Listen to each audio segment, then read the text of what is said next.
Welcome to this week's show of Mano y Mano. I'm J-Ro. Wolfman. We're doing the fight predictions for UFC 145 on Saturday, April 21st. 7 p.m. Phillips Arena. Where?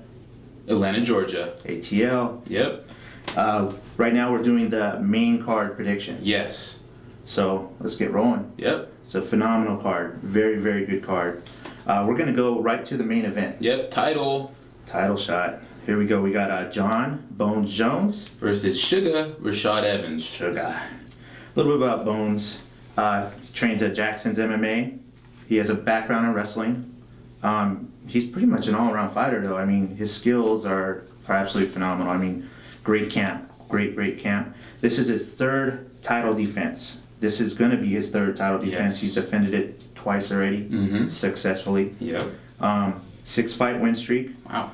His only loss was a disqualification to Hamill, illegal elbows. Yep. Lot of drama with these two guys. Lots of dramas. I'm sure you've seen everything.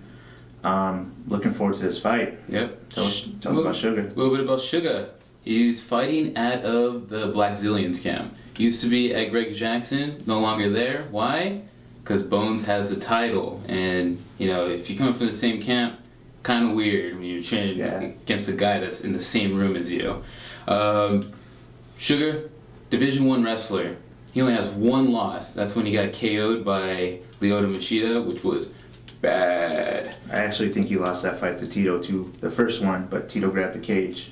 So it's all good. He came back and blasted Tito with the knee to his sternum, chest. Yeah, it was bad. He has a black belt in jiu-jitsu, and he has a black belt in Gaijitsu, I want to say it's called, and that's a specialty in Greg Jackson's camp. So is it Greg Jitsu? No, it's like Gate. It's Gate. It's weird. Trust me.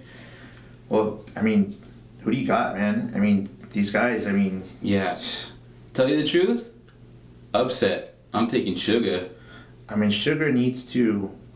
He can't let Bones Jones control the distance, get comfortable in there.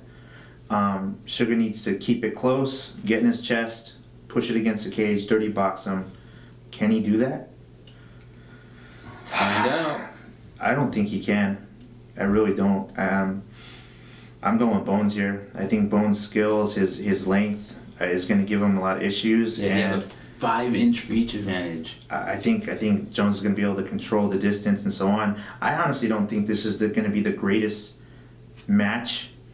I think they're going to feel each other out. It may be a little boring at first. I hope not. I hope I'm wrong. I hope we get some fireworks right away. But I think Bones Jones keeps the title. All right. Well, there it is. Main event. Now co-main event. Co-main event. We have Rory McDonald versus... Che, the Urban Monkey, Mills. Che Mills? Che. Okay. Rory McDonald trains at a TriStar Gym with GSP. Faraz is a coach over there and so on. He's an all-around guy too. I mean, he's a very, very good fighter. He may be the future of 170-pound division. He has a 2-fight win streak. His only loss was to Carlos Condit, which fight he was winning. He was dominating Carlos. Oh yeah, I remember that one. Yeah, he was dominating Carlos, but Carlos kept coming and eventually got him. Carlos actually fought that fight, and didn't run around. Oh, did I just say that? Oh, anyways. After that loss to Carlos Condit, he moved to the TriStar Gym. So he's been there ever since. Very, very good fighter. Che Mills, the Urban Monkey. First off, he's on a 5-fight win streak. He is coming off a win against Chris Cope, which was a knockout, 40 seconds. Woo! Yeah, woo! Yeah, beat him pretty bad. He's a well-rounded fighter, Che Mills is. And he's never been knocked out or never been stopped by TKO. Who are you rolling with?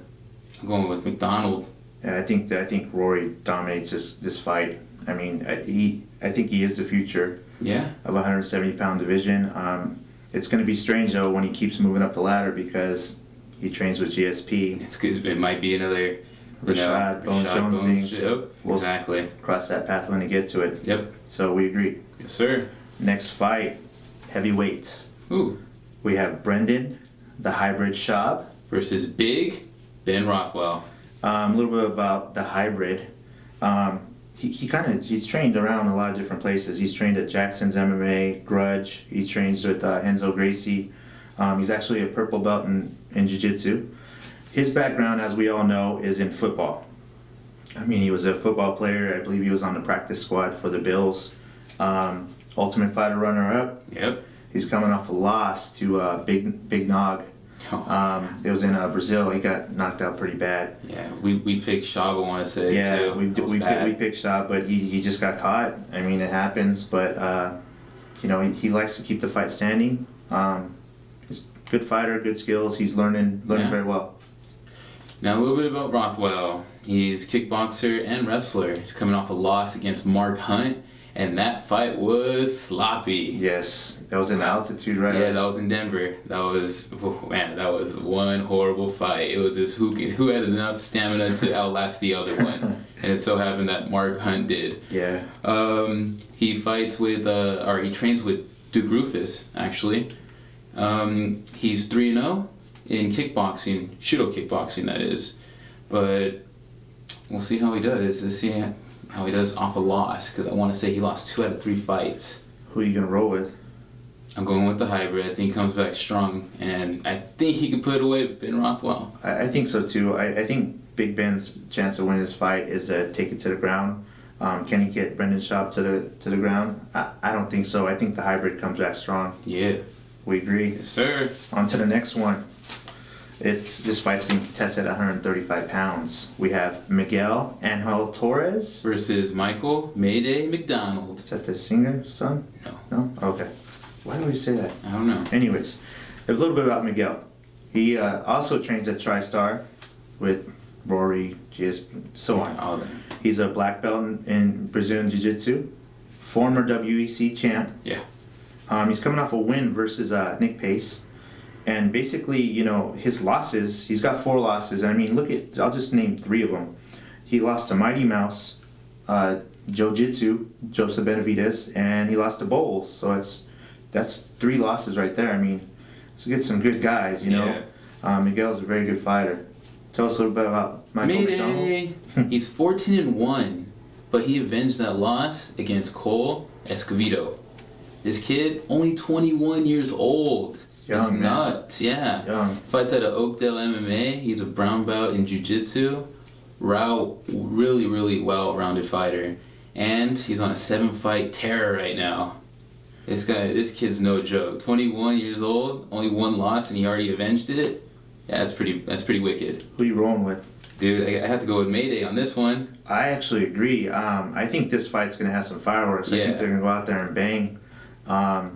I think Michael McDonald's the real deal. Yeah. We'll see it because he's going up against a good fighter in Miguel Torres. So we both agree. Yes, Mayday. On to the next one. Here we go. Fight being contested at 145 pounds. We have Mark the Machine Hominick versus Eddie the Filipino Phenom Yagan. A little bit about the Machine. He trains over at Adrenaline. Basically, Mark Hominick, he's an all-around guy. He'll take the fight, standing to the ground, wherever it need be. He's got cardio, he pushes the pace, and he's got tons of heart. If you saw that fight against Aldo, I mean, he was dominating that 5th round. Yeah, he was. He was with the big old hematoma, and that kid's got heart, man. I mean, he was training with Sean Tompkins, rest in peace. But I mean, he's a good fighter. He's on a 2-fight losing streak right now. Yeah. I mean, he lost to Aldo, and he got knocked out by Chan Sung Jung, the Korean Zombie. Yeah, that was an upset. Yeah, that was his first fight, since the Tompkins death, which, kind of sucks that he lost, but he's a very, very good fighter, great skills. Yep. A little about Eddie Yagan, the Filipino Phenom, fighting out of Alliance MMA. Well-rounded fighter, he's coming off a loss against Junior Sunsao. He has 15 wins. Get this. 5 knockouts, 5 submissions, and 5 decisions. He's pretty much even in every single column. It's his 2nd fight in the UFC. And who do you got? I'm going with Hominick. I think he comes back strong. I think so too. I don't see a 3-fight losing streak for him. He can't. Yeah. He can't. The way things are going, he can't. So we both pick Hominick. Yes. Right. All right. On to the last fight on the main Here card. we go. Being contested at 155 pounds. Yes, lightweight. We have Mark Bocek. Versus the natural John Alessio. A little bit about Mark Bocek. Also trains at TriStar. Everybody else is on there too. He's a black belt in Brazilian Jiu-Jitsu, and he's also a black belt in Kempo Karate. He's coming off a win versus Nick Lentz. Nick Lentz is a very cool guy. Yes. He's on our Twitter. But with Bocek, basically his win-losses have win-loss his last 4 fights. Inconsistent. Yeah, so I mean, you know, he's a ground and pound guy. He's submissions. He likes to take the fight to the ground. Yeah. Tell us a little bit about the natural. The natural John Alessio fighting at Extreme Couture. Man, well-rounded fighter. He has fought some names. Let Yes. me tell you, boy. Let me list off a little bit. Pete Spratt, War Machine, Paul Daly, Brock Larson, Thiago Alves, Carlos Condit, Diego Sanchez, Pat Miletich. Yeah. List goes on and on. Yeah, and then with the natural too, he used to fight at 170 pounds. Yes, he dropped as a recent actually. Yeah. Basically, I mean, John Alessio, we follow him on Twitter, Vegas boy. I've been pushing for a long time to get him back in the UFC. I've been bugging Dana White constantly. John Alessio knows that. He's finally back in the UFC. He's very thankful for it. But in all honesty, John, you earned it. You earned your way back to the UFC. So I'm very excited to see you back at 155 pounds. I can't wait that that you're back. You know you're in WEC, UFC. You know it's tough out there when you're not in the main fight in the promotions. limelight, as you say. And it's like, I'm not trying to talk about Vegas odds, but I don't know if these odd makers know what they're talking about. John Alessio is a huge underdog in this fight. What does he need to do to win? He needs to stay off the ground. He has to. Yep. Bocek is going to take the fight to the ground. And that's what he wants to do. And please, John, please, when you're keeping the fight standing, do not go straight back because he's going to rush in. Circle. And the last thing that scares me about this fight is John Alessio took this fight on short notice. So he came off a tough fight versus Healy. So, is cardio going to be an issue? Who knows? Who you rolling with? The natural, have to. I'm going with John Alessio, not just because he's a cool guy, but I mean, he's a good fighter, man. Look who he's fought. Look who he's fought in the UFC. He's amazing. I'm rolling with John Alessio. I think he takes advantage of this opportunity. I think he'd make some waves in the lightweight division. I hope so. So we agree. Yes, sir. So that's pretty much our picks for UFC 145, Saturday, April 21st. 7 o'clock, Atlanta, Georgia, Phillips Arena. ATL. What? Dirty. I'm J-Ro. Wolfman. Main card. Make sure you watch the prelims coming up soon. Peace.